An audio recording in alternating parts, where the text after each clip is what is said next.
Okay, yeah, good afternoon, everybody. Obviously, the first squad of the season, and we only have 8 matches before I have to name a squad for European Championship if we get the early part of the year right. So September is always quite a difficult squad to name, given the limited number of games that we have at club level. And match minutes have definitely played a part in the thinking for some of this squad. We learned some lessons from last September on the importance of physical fitness at this time of the year. So that's dictated some of the squad, but also some exciting players we wanted to look at and to involve. And we're looking forward to getting back on the grass with all of them next week.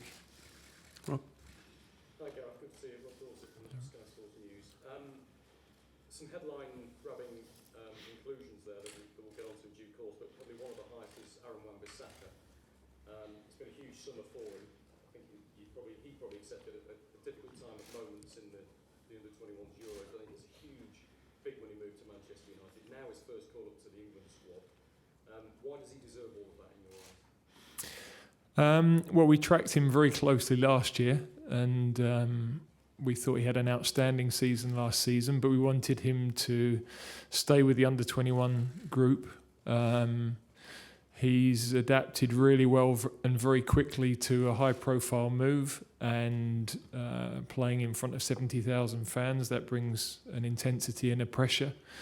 So we're really looking at him and Trent. That's the reason for, on this occasion, Kyle Walker not being with us, that we think it's an opportunity to have a look at 2 young players in particular that we really talked about the number of games we've got ahead of next summer. We think we need to see them quickly.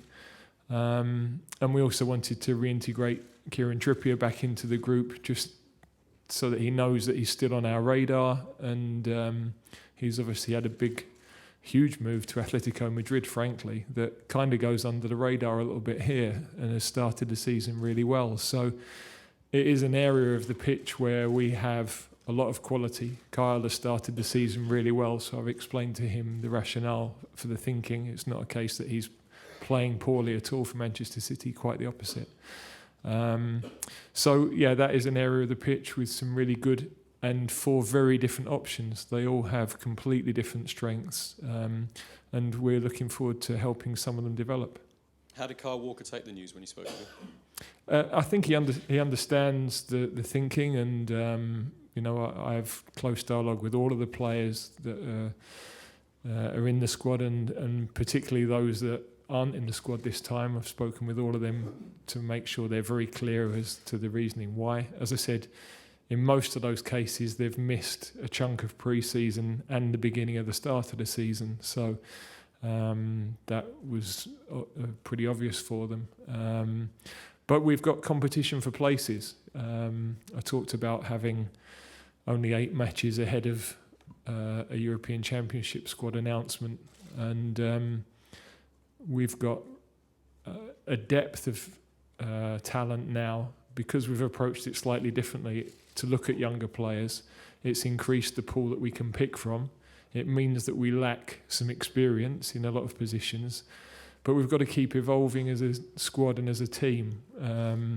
We've had a 2-year period of progress and constant improvement, I think. But we can't stand still, and there are young players coming through that we might not see the best of in the next 2 years, actually, but for the long term for England, we need to start integrating them, because I think this team can constantly improve and evolve.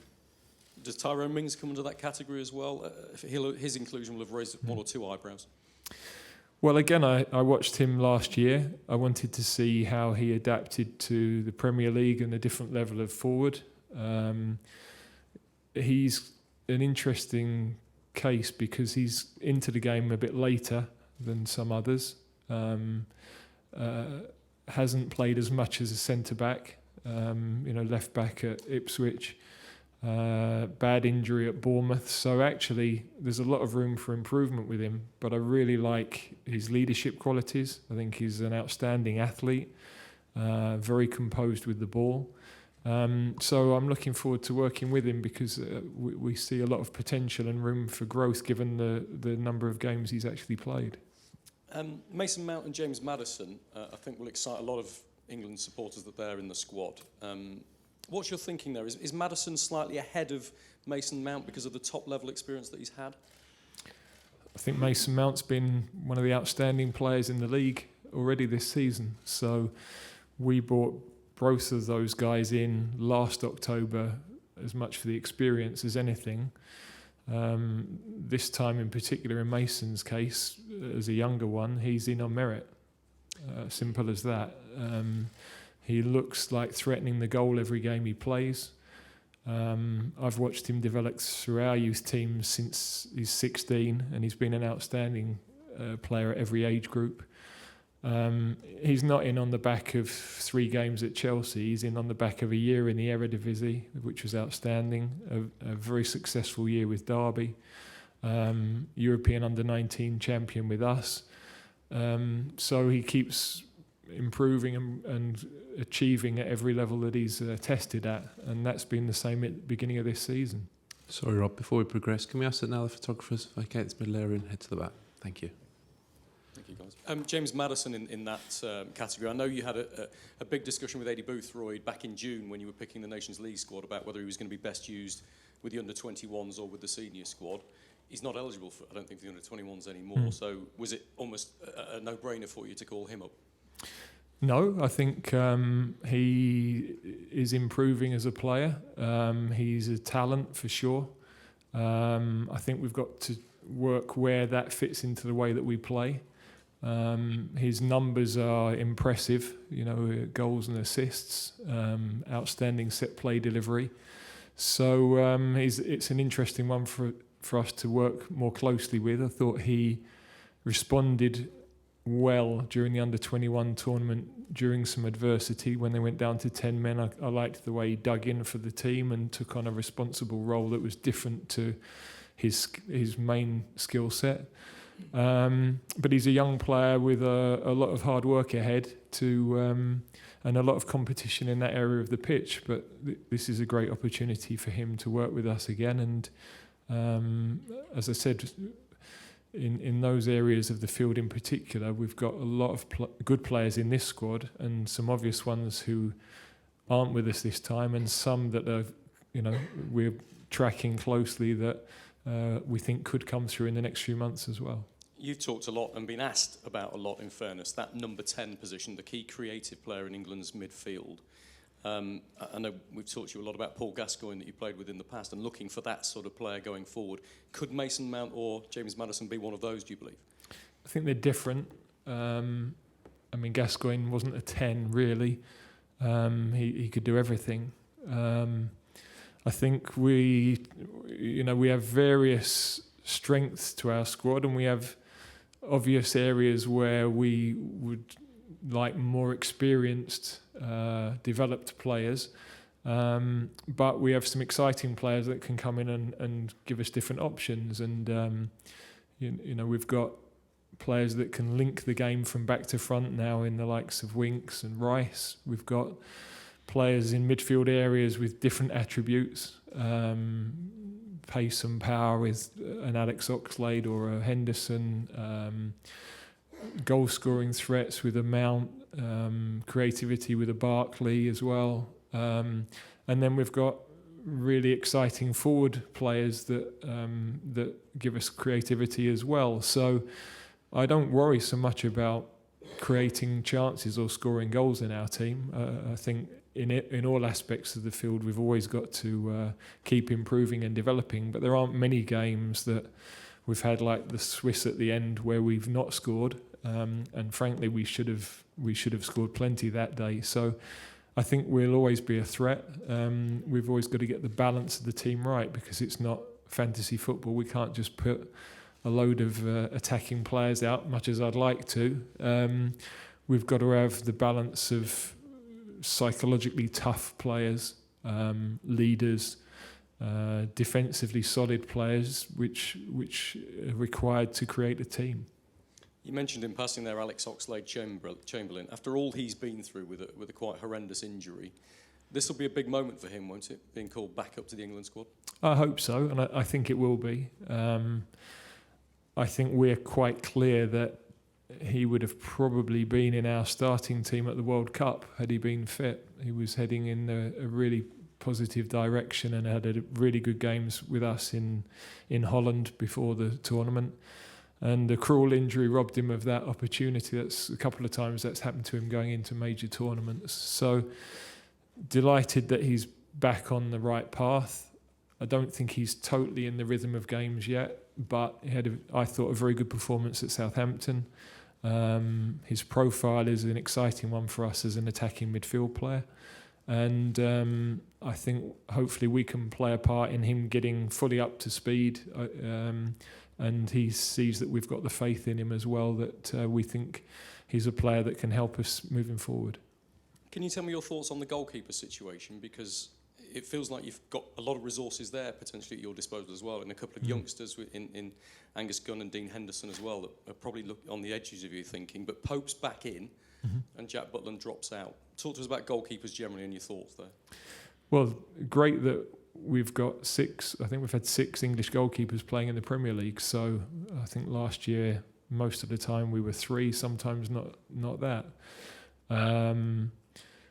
Jack's had a difficult period. You know, I spoke to him last night, and you know, there's no hiding from that. I was delighted for him. My goodness, he showed some guts to take a penalty in front of the cop at Leeds in the little spell he's had. And I hope that's a flag in the sand for him, that now he can move forward and you know, start that rebuild. And he will. You know, he's a really dedicated professional with great talent. So that will happen for him. He just needs some time. The rest, Pope was outstanding character with us through the World Cup in Russia. It's a bit old-fashioned as a goalkeeper, but he keeps the ball out of the net. And I still think that's a number one prerogative. We can talk about everything else, but you know, sometimes we overlook the obvious. And we have some exciting young ones in Henderson, Gunn, Ramsdale, who's started the season really well, who we like. Woodman on loan at Swansea. So there are, you know, interesting depth and challenge coming. Some of the omissions you've mentioned, I think you seem to suggest were possibly due to injuries. And so the names we had on the list were Dele Alli, John Stones and Fabian Delph, who are at different stages of their comebacks, but potentially could play this weekend. Did you discount all of those just on injury basis, on fitness basis? Yeah, I mean, in 2 of those cases, they missed the last week of the pre-season fixtures as well as the beginning of the season. So when you look up at the build-up of minutes that clubs have, they tend to play 45s, 60s. So in a lot of those cases, no background of a 90 minutes yet, either in pre-season or in the season. Eric Dyer in the same situation with that. John's is a little bit different. Manchester City don't think he's going to be available and ready for us. Delhi might be fit for this weekend, but I don't think we can pick him at this point until he's been able to prove that fitness. And coming back from a hamstring that he's had a couple of issues with, I think we should give him the time to recover. Also, when they come in, last September we had to play some players that didn't have match minutes, and it was a struggle for them to get to the rhythm of the game. And we had the opportunity to avoid that situation this time. 2 quick ones from me, if that's okay. Tammy Abraham, was he close to your thoughts? Well, Tammy is one of a number of players that have either started the season well or we know well through our junior teams. So this squad can look very different over the next few months. And there is, as I said, in every position, real competition. And we need that. The only way that you can talk as much as you like as a coach, but the strongest motivation is to have somebody sat on the bench who's good enough to come and take your place. And we're starting to achieve that in every area of the pitch. And finally, we've been looking at the Opta stats on the number of English registered players that you can choose from, and it strikes me that it's bigger than any other time in your tenure as manager. 35% of Premier League starters this season are English, and it's a 10% rise in the top 6 as well that have English players available. I've talked to you about this a lot over recent years. Does it feel as though you've got more resources than ever? Well, it's bigger than any time I've had and less than any previous manager has had. So I think I wanted to raise that last year because I think it was important that we had to role model what we thought was possible from some of the young English players, and I think it's great that other managers are doing that now. The numbers are what they are, and I've got to focus on what I can control. So I think I raised that at an important and powerful time, and now that's got to take its course. So I've got to focus on what I can affect, and I'm really happy with the quality of players we've got, although a lot of them, you know, the best of their careers is going to be 2-4. Paging Mr. Green. Yeah. You go again as well, usually. More. Yeah. Paging Mr. Green. We'd just stop being live, so you turn that turbo. Oh, that's good. Mr. Green's not in the squad. Yeah. Right. I think he retired at the end of last season, didn't he? Finish there, or should we move on? Kerry, should we go to your question? Gareth, Kieran Trippier was such an important member of your World Cup run to a semi-final. What did you see of him when you went out to scout him and watch him in Madrid? Well, what we'd seen when he was here, he had a difficult season last year in that for most of it he was carrying an injury, and I think he's moved to an outstanding football club with an outstanding manager, so it's not like he's taken a step down, and with that competition for places in that area, I wanted to kind of reintegrate him into the group because none of us know what the next 6-8 months is going to look like. I think we should invest some time in the young right backs there. We also are a bit light at left back in terms of experience, and Chilwell has been carrying an injury, so we're not 100% on that. So we might have to be a bit creative on the solution there as well. Harry Winks, a player that you have talked to about how important he could be in this side. Where do you want to place him? How would you like him to develop in your future looking towards the Euros? Well, I think he has shown himself to be a player that can connect the game, can connect defence to attack very well. Comfortable receiving the ball under pressure, can turn out of trouble when he's pressed. I think he's still a work in progress. He's still a young player, and we're really pleased with the performances he's had with us. Going back to his debut in Lithuania, the game in Spain where he played as an 8 for us.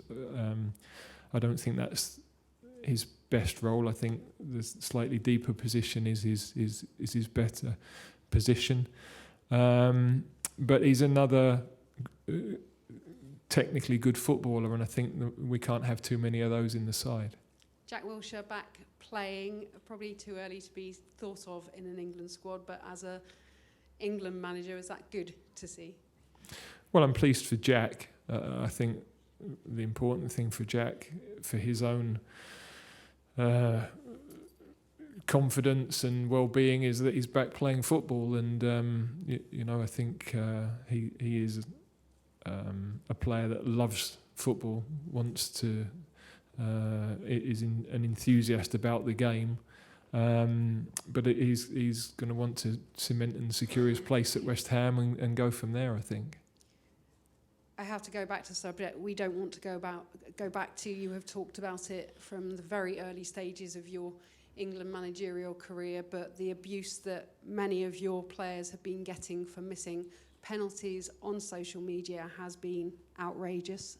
How angry does it make you, and what's your message to those fans who may be England fans that thinks this is a good way to get attention, a good way to voice their anger and frustration? And do you want the social media organisations to be doing more to crack down on it? Well, I don't know what is possible for the social media companies. But really, the social media companies are just a vehicle for people to vent their opinions, and in a similar way to football grounds, sadly, at times are a vehicle that people use to vent their opinions. The issue isn't the medium through which they do it. The issue is the opinions of those people and the need to educate them and move forward as a society, really. So we can highlight the social media companies, and I would imagine that there could be stricter controls on that. But the issue is people's mindsets and their ingrained racism, which is the bigger deal for me. What's your message, the England manager, to any fans that think it's a perfectly acceptable and just a bit of a joke, a bit of a perfectly acceptable way to vent their frustrations, to use racist terms? I'd be amazed if anybody in their heart thinks it's an acceptable way to do anything, really. There's no place in society for discrimination of any type, and players, but broader than players, any members of the public don't deserve to be spoken to or treated in that way. So the profile of our players helps the issue to be raised more publicly. But this is sadly something which people in all parts of society face, and is completely unacceptable. Okay, we'll end it there and head on to the next section of briefings. Last one now, Rob, and then Yeah, sorry. Slightly more light-hearted, Gareth. I know you've had a close association with England cricket, so it's a bit of a gear change, this one. But you probably saw Ben Stokes' performance in the third Ashes test. What did you make of that?